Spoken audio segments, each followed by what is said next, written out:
తెలుగు సాహిత్యంలో సి నారాయణ రెడ్డిని మించిన సాహితీవేత్త లేరన్నారు ప్రముఖ సినీ గేయ రచయిత సిరివెన్నెల సీతారామ శాస్త్రి.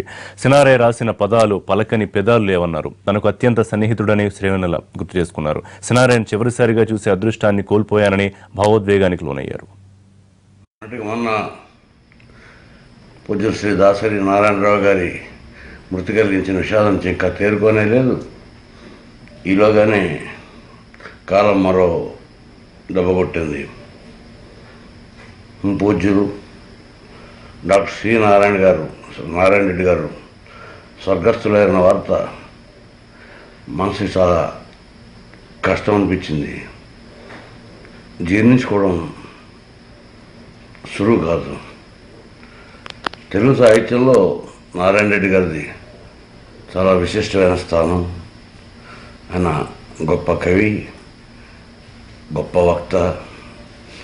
సినిమా పాటల విషయానికి వస్తే సినిమా పాటల రచయితగా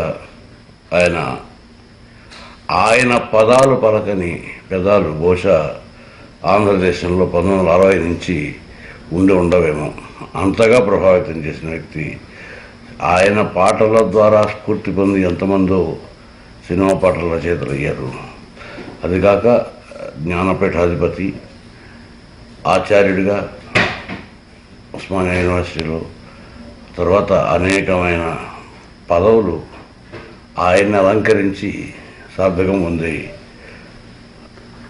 ఆయన వందలు వేలు దాటిన ఆయన పాటల రూపంలో, ఆయన కావ్యాల రూపంలో, కవిత్వం రూపంలో, ఆయన వక్తృత్వం రూపంలో మనకి చిరకాలం మన హృదయాల్లో ఆయన జీవించే ఉంటారు.